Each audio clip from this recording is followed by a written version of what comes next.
오늘 말씀 제목 다 같이 시작. 강해지는 비결. 얼마 전에 우리나라에 정권 교체가 있었습니다. 이전 정권에서 높은 자리에 있었던 사람들은 점점 자리에서 내려오고 있고, 그리고 새 권력이 점점 나라의 중요한 역할을 담당하고 있습니다. 지금 이 우리나라처럼 새 정권은 점점 흥하고 옛 정권은 점점 쇠하는 중에 있는 이야기가 또 있는데, 바로 오늘 우리가 읽은 말씀입니다. 사울과 다윗 사이에도 지금 정권이 교체되는 중에 있습니다. 사울은 이미 죽었지만 아직 사울 쪽에 잔존 세력이 남아 있었습니다. 그들은 어떻게든 그 세력을 유지하려고 애를 쓰고 더 세력을 유지하고 싶지만 대세는 이미 기울었어요. 사울 편에 이스보셋이라는 사람이 왕 행세를 하고는 있습니다. 지금 이스라엘이 남북 분열되기 훨씬 이전이지만 그때에도 이 정권 교체 시기와 맞물려서 남북이 분열된 모습을 보이고 있습니다. 다윗을 지지하는 이 남쪽 유다와 그리고 아직도 사울을 지지하고 있는 옛날 세력들, 이 이스라엘 북쪽의 이 이스라엘 세력들이 분열되어 있는 상태에서 지금 그 사이에 또 전쟁이 자주 일어났다라고 오늘 말씀은 증거합니다. 이렇게 세계사의 흐름이 바뀌는 과정에서 다윗 쪽이 점점 강해지는 것이 자연스러운 흐름인 것 같지만 이 안에도 다 하나님에 대한 태도가 사실 영향을 끼치고 있습니다. 오늘 우리는 그것을 봅니다. 바로 사울이 생전에 어떻게 하였었는가, 그리고 다윗은 하나님을 어떻게 대하였는가가 지금 결과로 나타나고 있는 중입니다. 다윗은 점점 강하여 가고 사울은 점점 망하여 가고, 그 둘의 태도가 어땠길래 이런 결과로 나타났는지를 오늘 이 시간 살펴보려고 합니다. 이 사울에서 다윗으로 정권이 교체되는 이 시기에 이 사람들 사이에 발생한 갈등을 통해서 오늘 이 시간 하나님의 은혜를 나눌 때 우리는 하나님을 더욱더 의지하는 태도를 가짐으로써 하나님께서 주시는 승리와 형통함이 가득하게 되시기를 주님의 이름으로 축복합니다. 먼저 세상에는 갈등이 있습니다. 세상에는 갈등이 있다는 사실이에요. 이 세상에는 갈등이 있다는 사실을 전제로 합니다. 오늘 우리가 읽은 말씀 상반절에 사울의 집과 다윗의 집 사이에 전쟁이 오래네. 전쟁이 오래도록 지속되고 있다고 합니다. 심지어 이 사울과 다윗은 한때 같은 편이었어요. 블레셋의 침공에 함께 맞서 싸우던 사울과 다윗이었는데 그 사이에 이렇게 내전이 일어날 정도로 세상에는 그만큼 불화가 가득하다는 얘기입니다. 마치 이 블레셋의 침공이 있었을 때에만 어쩔 수 없이 손을 잡았던 것인 마냥 지금 외적과의 전쟁이 없으니까 이제 내전이 일어난 겁니다. 인간은 이렇게 꼭 누군가와는 싸워야만 하나 봅니다. 무슨 말씀입니까? 이 세상에는 어쨌든 갈등이 끊이지 않는다는 사실입니다.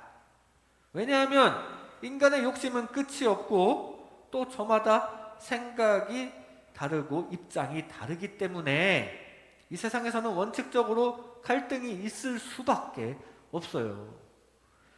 다만 공동의 적이 있을 때 그때만 잠정적으로 동맹을 맺을 뿐입니다. 그래서 평화로워 보이는 것일 뿐이지 사실 이 세상에는 싸움이 끊이지 않는다는 사실을 우리는 기억해야 합니다. 그래서 우리는 이 적자생존의 세계에서 스스로 강해져야 합니다. 태초에 이 아담이 범죄했을 때부터 이 불화는 시작되었습니다. 창세기 3장 16절에 또 여자에게 이르시되 내가 내게 임신하는 고통을 크게 더하리니 네가 수고하고 자식을 낳을 것이며 너는 남편을 원하고 남편은 너를 다스릴 것이니라 하시고, 여자는 남편에게 의지해야 된다고 합니다. 여성분들 기분이 좋습니까? 이게 이제 남녀 간의 불화의 시발점이 됩니다. 여기에서 이제 파생이 돼요. 어떤 남편은 부부싸움을 하면서 남자는 하늘이고 여자는 땅인 거 몰라? 라고 합니다. 그러자 아내는 아이고 요즘 땅값이 하늘 치솟아 높이 올라갔다는 거 몰라? 하면서 맞받아쳐요. 막 싸웁니다. 또 여자만 임신한다는 사실이 있기 때문에 여자는 또 그거에 대해서 보상을 받기를 원하고, 남자는 또 반대 입장이에요. 그러다가 서로 싸움이 끝이 없는 게 우리 인간관계입니다. 남녀관계뿐만 아니라 모든 관계에 다 입장의 차이가 있고, 그 입장차 때문에 우리는 지금 다 싸우고 있습니다. 아담의 범죄에 이어서 가인과 아벨의 불화도 발생했고요. 아브라함도 롯을 구하기 위해서 어쩔 수 없이 듣도 보도 못한 왕들과 전쟁을 해야만 했습니다. 이스라엘 시대에도 수많은 이방 나라들과 동맹을 맺었다가도 툭하면 바로 원수가 되기 일쑤입니다. 평화로운 시기는 대개는 공동의 적이 있을 때 그나마 평화로워 보이는 모습을 보입니다. 그러나 대부분 우리는 다 싸우고 있다는 사실이에요. 냉전 시대에도 사실 온 세상에 공동의 적이 있었습니다. 싸우지 않는 것 같지만 공동의 적이 있었어요. 요즘도 마찬가지지만 핵무기, 이 핵무기가 사실 공동의 적으로 부각되었습니다. 그거 한 방 터지면 우리는 둘 다 죽는다. 그런 생각에 서로 전면전을 어떻게든 피하려고 하면서 겉으로만 평화로운 모습을 보이는 겁니다.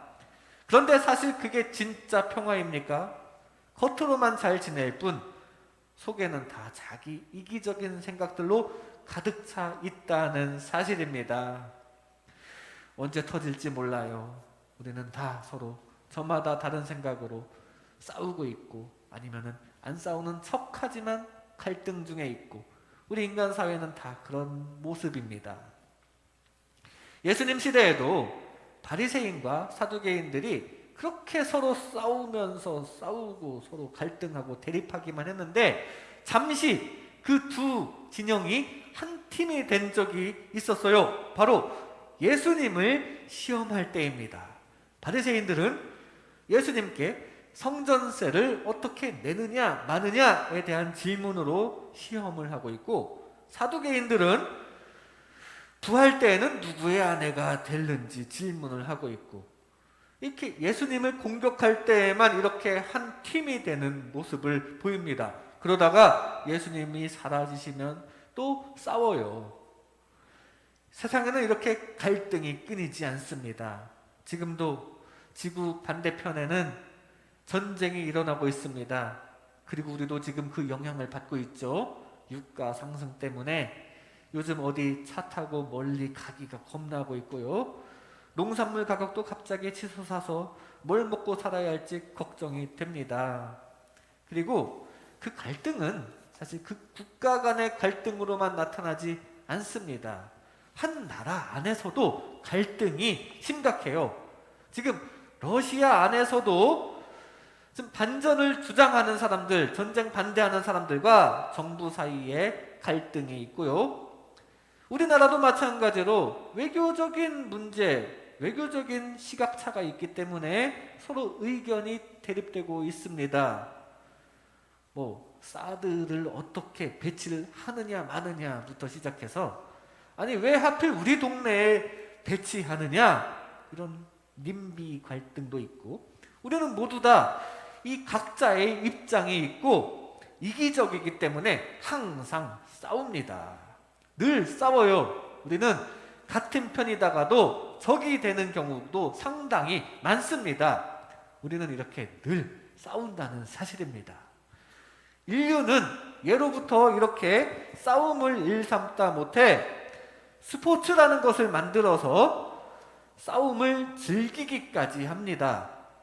세상은 이렇게 기본적으로 싸움이라는 것이 바탕이 되어 있는 현장에 우리는 살고 있다는 사실입니다. 문제는 이러한 세상의 불화를 우리 인간의 힘으로 해결할 수 없다는 사실이에요. 아무리 우리가 평화를 위해서 핵무기를 배치하거나 사드를 배치하거나 한다고 평화가 찾아옵니까? 어떻게든 어디서든 내부적으로라도 우리 이 세상에서는 싸움이 끊이지 않게 마련입니다. 이 세상의 불화의 문제를 우리 스스로 인간의 힘으로, 내 힘으로 해결하려고 하지 마시기 바랍니다. 우리는 해결할 수가 없습니다. 바로 하나님만이 해결하실 수 있습니다. 하나님의 사랑으로 해결이 된다는 사실 기억하시기 바랍니다. 사랑으로 해결해야지 우리의 힘으로, 우리의 노력으로, 우리의 지혜로 해결이 안 됩니다. 가장 중요한 이 하나님의 사랑의 힘을 의지하시기 바랍니다. 늘 주님의 사랑을 받아들이고 그 사랑을 베풀면서 우리 삶 가운데 있는 크고 작은 갈등 문제를 풀어나가는 저와 여러분 되시기를 주님의 이름으로 축복합니다. 다음으로 하나님을 의지하면 강해집니다. 하나님을 의지하면 강해진다는 사실이에요. 오늘 본문 가운데 부분에 보니까 다윗은 점점 강하여 가고 라고 합니다. 다윗은 점점 강하여 가고. 다윗이 어떤 사람입니까? 늘 하나님을 의지하는 사람입니다. 그리고 그렇게 하나님을 의지한 다윗은 점점 강해져 갑니다. 그래서 이 싸움이 끊이지 않는 세상을 살면서도 다윗은 강자로 살아남게 된 것입니다. 이렇게 하나님을 의지하면 강해집니다. 왜냐하면 하나님이야말로 가장 강하신 분이시기 때문입니다. 가장 강하신 하나님을 의지하여 강해지시기 바랍니다. 여호수아 4장 24절 말씀해 보니 이는 땅의 모든 백성에게 여호와의 손이 강하신 것을 알게 하며 여호와의 손이 강하신 것을 알게 하며 너희가 너희의 하나님 여호와를 항상 경외하게 하려 하심이라 하라. 지금 여호수아가 이끄는 이스라엘 백성들이 하나님과 함께 요단강을 건너서 가나안 땅에 들어가고 나서 그 하나님의 강하심을 기리기 위해 돌을 세우는 장면입니다. 그 기념비 돌을 세우고서 이렇게 여호와의 손이 강하신 것을 세상 사람들이 다 알게 하라라고 선포하는 말씀이에요. 우리 하나님께서는 모세를 인도하여 홍해를 건너가게 하신 분이고 사람들이 무서워 떨던 이 가나안 땅을 정복하게 하신 세상에서 가장 강하신 분이다 라는 것을 선포하는 장면입니다. 맞습니다. 가장 강하신 분이에요. 그분이 바로 우리 곁에 있습니다. 지금도 여러분 한 사람 한 사람 곁에 이 가장 강하신 분이 계시는 줄로 믿습니다. 이 가장 강하신 하나님을 등에 업고 늘 승리하시기를 바랍니다. 다윗은 그 가장 강하신 하나님을 의지하여서 블레셋을 무찔렀습니다. 특히 골리앗 장수와 싸울 때 나는 만군의 여호와의 이름으로 나아가노라. 이 강하신 하나님을 의지한 거예요.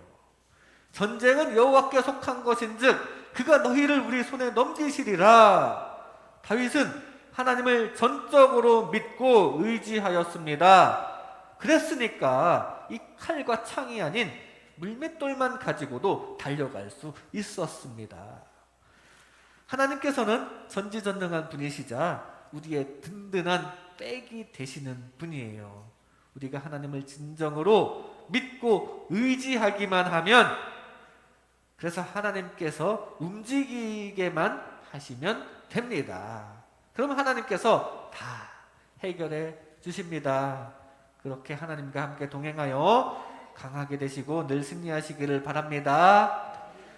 여호사밧도 그렇게 하였었죠. 모압과 암몬과의 전쟁 때 하나님을 믿고 의지하는 마음으로 무려 찬양대를 앞세우고, 이런 찬양대를 앞세우고 전쟁터에 진군을 합니다. 맨 앞에 찬양대를 앞세웠어요. 그랬더니 하나님의 군사들이 출동하셔서 다 싸워주시고 여호사밧은 부전승을 거두게 되었습니다. 싸워보지도 않고 이긴 거예요. 그게 얼마나 강한 승리, 가장 강한 승리 아닙니까? 피해도 하나도 입지 않았고 그냥 이겼습니다. 바로 우리 하나님께서 강하게 해주신 것임을 기억하시기를 바랍니다. 다윗은 앞으로도 계속 하나님을 의지하였습니다. 심지어 자신의 원수인 사울을 죽일 기회가 있었음에도 자기 의지로 사울을 해치지 않았어요.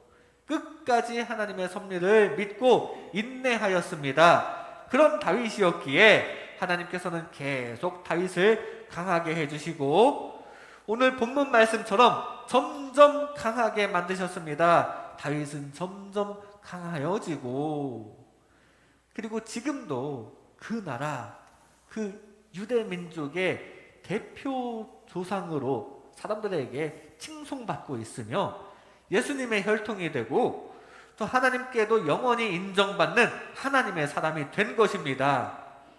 영원한 강자가 된 거예요. 하나님을 계속 의지했더니 계속 하나님께서 강하게 만들어주신 것입니다. 우리도 늘 하나님을 의지하여 끝까지 주님께서 주시는 강건함이 주어지시기를 바랍니다. 달러, 미국 사람들이 쓰고 있는 달러라는 화폐가 있죠. 그 화폐 안에는 이런 문구가 있습니다. In God we trust. In God we trust라는 문구가 있는데 우리가 믿는 하나님 앞에서 라는 뜻이에요. 우리가 믿는 하나님 앞에서 돈을 쓰겠습니다 라는 고백입니다. 하나님 앞에서 돈을 사용한다는 마음, 즉 하나님을 믿는 마음이 그 돈에 새겨져 있어요. 이렇게 하나님을 의지하는 마음으로 만들어진 이 달러라는 화폐가 지금은 세계적인 기축통화가 되어 있고 강한 화폐가 된 것이에요. 우리도 강해지고 싶지 않습니까? 여러분 다 강해지고 싶어지지 않습니까? 삶 가운데 주변에 강한 영향력을 끼치고 행복하게 살아가고 싶습니까? 하나님을 의지하면 강해질 줄로 믿습니다. 하나님께서는 하나님의 백성을 반드시 지켜주십니다. 바로 여러분들을 강한 손으로 지켜주십니다. 이 위기의 시대에 하나님을 더욱 의지하며 하나님께서 주의 지팡이로 완벽하게 지켜주시는 은혜가 여러분에게 가득하게 되시기를 주님의 이름으로 축복합니다. 하나님을 의지하면 강해집니다. 마지막으로 자신만 의지하면 약해집니다. 자신만 의지하면 약해진다는 사실이에요. 오늘 본문 말씀 하반절에 보니 사울의 집은 점점 약하여 가니라 라고 증거합니다. 사울은 어떤 사람이었습니까? 자기 자신만 의지한 사람이에요. 그래서 그런지 처음엔 왕으로 시작하였지만 점점 약해졌습니다. 그리고 평생 다윗과 비교만 되다가 싸움이 끊이지 않는 이 세상에서 그 싸움 중에, 전쟁 중에 죽게 되었습니다. 이렇게 자신만 의지하면 약해집니다. 왜냐하면 우리 자신은 약하디 약한 존재이기 때문입니다. 약하디 약한 자기 자신만 의지하여 점점 약해지지만 말고 하나님을 의지하시기를 바랍니다. 사울은 자기 자신을 믿었습니다. 한참 블레셋과 싸울 때였습니다. 전쟁에 나가기에 앞서 선지자인 사무엘의 제사를 거친 후에 나가기로 되어 있었는데 그걸 기다리지 못하고 사울 왕 스스로 제사를 집전합니다. 그러면 안 되는 것이었어요. 반드시 사무엘이 올 때까지 기다렸어야 했는데 사울은 그게 자기 자신이 해도 된다고 교만하게 생각했습니다. 아니 뭐 이런 거 내가 해도 되지 뭐 하면서 자기 자신을 믿어요. 무슨 모습입니까? 이게 바로 불신자의 모습입니다. 하나님을 믿지 않는 사람은 대신에 자기 자신을 믿는다는 사실입니다. 사울은 사무엘에게 경고를 받았고 이후에도 아말렉과의 싸움에서 하나님의 말씀을 어겼습니다. 소와 양들을 다 죽이라는 이 하나님의 말씀을 어기고 욕심 때문에 그것들을 다 챙겨왔다가 순종이 제사보다 낫습니다 라는 책망을 듣고 하나님께 버림을 받게 됩니다. 하나님의 말씀보다 자기 자신만 믿었던 사울은 하나님을 믿지 않고 나 자신만 생각하는 이 불신자들처럼 하나님의 사랑과 하나님께서 지켜주신 은혜와 점점 멀어지게 되었어요. 우리는 이렇게 되지 마시기 바랍니다. 세상에 있는 나 자신만 믿고 그러기보다는 하나님을 의지하고 하나님의 말씀을 들어서 주님께서 주시는 지켜주심이 여러분에게 가득하게 되시기를 바랍니다. 다윗의 물맷돌에 희생된 이 상대방 장수 골리앗도 마찬가지입니다. 자기 자신만 믿었어요. 사무엘상 17장 44절에 보니 그 블레셋 사람이 또 다윗에게 이르되 내게로 오라 내가 네 살을 궁중의 새들과 들짐승들에게 주리라 하는지라. 이 말씀을 잘 보면 강조점이 있습니다. 강조점이 바로 내가 그렇게 하리라. 자기 자신을 강조하는 이 블레셋 장군 골리앗은 자기 힘 거기까지밖에 없었습니다. 반면에 하나님을 강조하였던 다윗에게는 하나님의 이 강하신 힘이 주어졌습니다. 그리고 당연하게도 나 자신의 힘을 의지한 골리앗보다 더 강하신 하나님께서 승리하셨다는 사실입니다. 자기 자신만 믿다가 자기 자신의 한계에 부딪히는 약한 존재에 그치지 말고 강하신 하나님을 늘 의지하는 저와 여러분 되시기를 바랍니다. 원양어선을 타고 바다 한복판에 나가다 보면은 가끔 우리가 평상시에 바닷가에서 흔히 보는 파도와는 다른 스케일이 남다른 집채만한 파도를 겪는다고 합니다. 집채만한 파도는 우리 해안가에서는 볼 수가 없는 거예요. 그 바다 한복판에서 집채만한 파도를 볼 때면 이 선실의 유리가 깨질 수도 있으니 일단 다 숨는다고 합니다. 위험하니까요. 그런데 그런 파도를 한번 보면 이 자연 앞에서 인간이 얼마나 미약한 존재인가를 느끼게 된다고 합니다. 인간은 정말 약한 존재라는 사실입니다. 그래서 내 힘과 내 능력으로 다 되는 게 아니라는 사실이에요. 한계가 다 있습니다. 우리가 그렇게 자기 자신을 믿어서 우리가 얼마나 잘 됩니까? 설령 내 뜻대로 해서 잘 되면 그러면 과연 만족할까요? 아니요. 그래도 불만입니다. 내 뜻대로 돼도 불만이에요. 이 세상살이는 어떻게 해도 허무하고 진정한 만족이 없는 삶이 됩니다. 사울도 마찬가지로 자기 자신만 믿고 자기 뜻대로만 하는 삶을 살게 되는데 그 결과가 어떻습니까? 계속 시기, 질투, 고뇌, 정신병, 허무하고 만족이 없는 삶이 사울에게는 준비가 되어 있었어요. 괜히 다윗만 죽이려고 애만 쓰다가 그렇게 스트레스만 받다가 그렇게 인생을 허비하게 되고 또 아들 요나단도 다윗 편을 들면서 배신을 하게 되고 전쟁에서 패하고 전쟁에서 죽고 무슨 얘기입니까? 하나님이 아닌 나를 믿으면 결국 불만족만 하다가 끝난다는 사실입니다. 그러나 하나님을 믿으면 잘 돼도 감사, 안 돼도 감사입니다. 진정한 만족과 진짜 행복이 바로 거기 있다는 사실입니다. 그리고 하나님께서는 무제한적이신 존재입니다. 초월적인 존재를 믿어야 강해지는 것이지 제한적이고 이 미약한 존재인 나 자신만 믿고 인생을 살면 평생 자기 자신의 눈높이에도 도달하지 못해서 발버둥만 치다가 끝납니다. 이것이 바로 약한 존재의 인생이요, 자기 자신만 의지하는 인생입니다. 하나님을 의지하지 않으면 이 약하디 약한 인간에 불과한 수준밖에 되지 않는다는 사실입니다. 자기 자신의 연약함을 깨닫고 무한한 능력의 근원이신 하나님만 의지하시기를 바랍니다.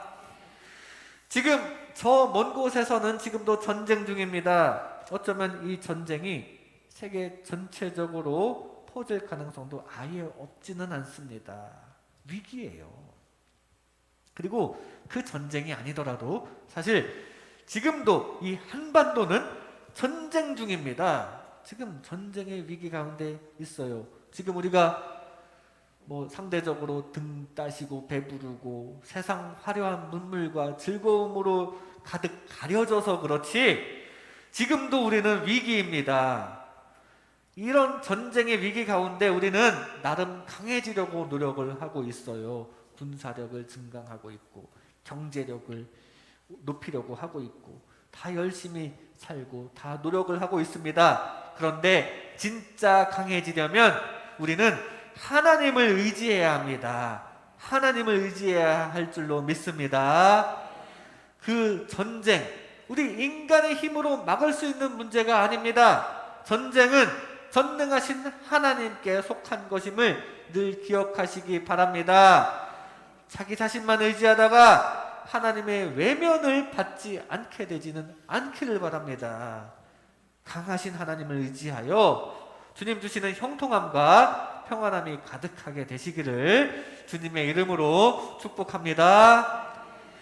이 시간 강해지는 비결이라는 제목으로 하나님의 은혜를 나눴습니다. 세상에는 갈등이 있습니다. 하나님의 사랑으로 이 관계의 문제를 해결하시기 바랍니다. 하나님을 의지하면 강해집니다. 강한 주님의 손을 의지하여 주님의 지켜주심 가운데 거하시기 바랍니다. 자신만 의지하면 약해집니다. 자신만 의지하다가 하나님의 외면을 받아서 약해지지는 않기를 바랍니다. 그렇게 이 가장 강하신 주님의 손 꼭 붙잡고 나아가면서 늘 승리하고 형통함만 주어지는 우리 모든 성도님들 되시기를 주님의 이름으로 축복합니다. 기도하겠습니다.